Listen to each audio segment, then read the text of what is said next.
विरोधी पक्षनेतेपदावरून सत्ताधारी आणि विरोधक आमने सामने आलेत। सरकार शांत आहे, मात्र विरोधकांची आगपाखड सुरू आहे।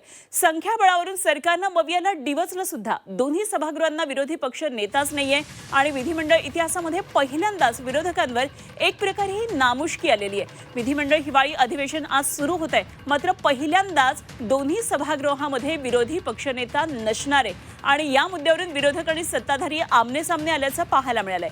चहापानाच्या पूर्वसंध्येला विरोधकांनी सरकारवर घणाघाती टीका केली।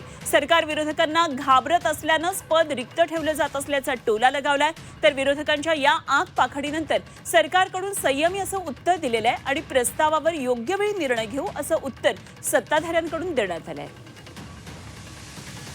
1980 मध्ये भारतीय जनता पक्षाचे त्यावेळी जनता दल होतं, मला माहित नाही, भास्कररावजी सांगू शकतील,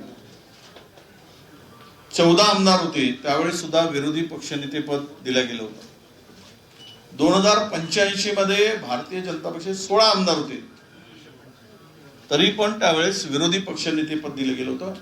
आम्ही कधीही काँग्रेसनी तत्कालीन आम्ही सत्ताधारी म्हणून ते संविधानिक पद रिक्त ठेवलं नाही। गेल्या काही अनेक वर्षापासून प्रथा आणि परंपरा सुरू आहेत आणि म्हणून पूर्वीच्या कालखंडामध्ये ज्या पद्धतीनं विधानसभेचा उपाध्यक्ष हा विरोधी पक्षाचा असायचा, विधान परिषदेतील उपसभापती देखील विरोधी पक्षाचा असायचा आणि म्हणून आता जे 1947 मध्ये स्वातंत्र्य मिळाल्याच्या नंतर झालं ते आता 2025 मध्ये देखील अभिप्रेत आणि अपेक्षित आहे असं नाहीये। तर एकंदरीतच नागपूरमधल्या या सगळ्या घडामोडींवर आणखी सविस्तर चर्चा करूया। आमचे प्रतिनिधी कृष्णात पाटील संपूर्ण अधिवेशनावर लक्ष ठेवून थेट जाऊया आपण कृष्णातकडे नागपूरमध्ये। कृष्णात अनेक महत्त्वाचे मुद्दे आहेत, मात्र आपण याच मुद्द्यापासून सुरुवात करूया की इतिहासात पहिल्यांदाच असं घडतं आहे की दोन्ही सभागृहांना विरोधी पक्ष नेताच नसणार आहे। त्यामुळे विरोधकांचा आवाज कसा उठला जाणार, त्यांची एकी कशी दिसणार, हा मोठा प्रश्न आहे। अनेक महत्त्वाचे मुद्दे असताना कशा प्रकारे सगळं पुढे जाणार आहे अधिवेशन?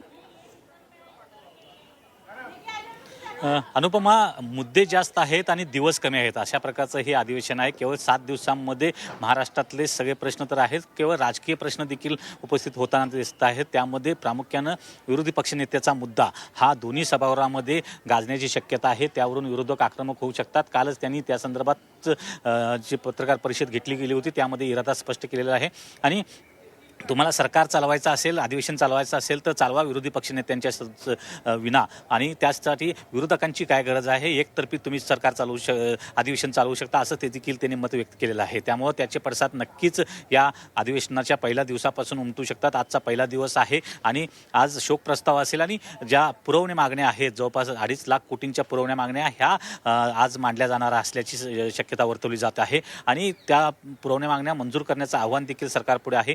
परंतु या 7 दिवसांच्या मध्ये विविध प्रश्न जे आहेत ते राज्यातले समोर येऊ शकतात। अतिवृष्टीमुळे शेतकऱ्यांचं जे नुकसान झालेलं आहे त्याची नुकसान भरपाईच्या संदर्भातला प्रश्न आहे। त्याचबरोबर पुणे जमीन गैरव्यवहार प्रकरणाचा एक मोठा प्रश्न जो 24 तासनं गैरव्यवहार उघडकीस आणला होता, त्या संदर्भातल्या काही 2 अटक झालेले आहेत, परंतु जे मुख्य आरोपी आहे किंवा जे 99% अमेडिया कंपनीमध्ये जे पार्टनर आहेत ते पार्थ पवार मात्र अद्याप त्यांच्यावर कुठलीही कारवाई नाही आहे। अद्याप साधं चौकशीला देखील त्यांना बोलवण्यात आलेलं नाही। त्यामुळं हा प्रश्न देखील या अधिवेशनामध्ये चर्चेला येऊ शकतो। या सर्व प्रश्नांच्या संदर्भात प्रामुख्यानं विरोधक आक्रमक होऊ शकतात। इतर अनेक प्रश्न जे आहेत ते कायदा सुव्यवस्थेच्या संदर्भात देखील अनेक प्रश्न निर्माण झालेले आहेत। हा मुद्दा घेऊन विरोधकांच्याकडे अनेक मुद्दे असलेले पाहायला मिळत आहेत, परंतु सरकारकडे जरी बहुमत असलं तरी विरोधकांकडे अनेक मुद्दे हे सरकारला घेण्यासाठी आहेत आणि या मुद्द्यावरून विरोधक किती आक्रमक होतात हे पाहणं देखील गरजेचं आहे। हे सगळे मुद्दे आहेत आणि त्याचबरोबर जनतेचे जे अनेक प्रश्न आहेत ते धसास लागणं खूप गरजेचं आहे। त्यामुळे कमी कालावधीच्या या अधिवेशनात किती महत्त्वाच्या मुद्द्यांवर चर्चा होतीये, काय नेमक्या घोषणा यामध्ये होत आहेत हे बघणं खूप महत्त्वाचं ठरणार आहे। कृष्णात जरूर लक्ष ठेवून राहा या सर्व घडामोडींवर।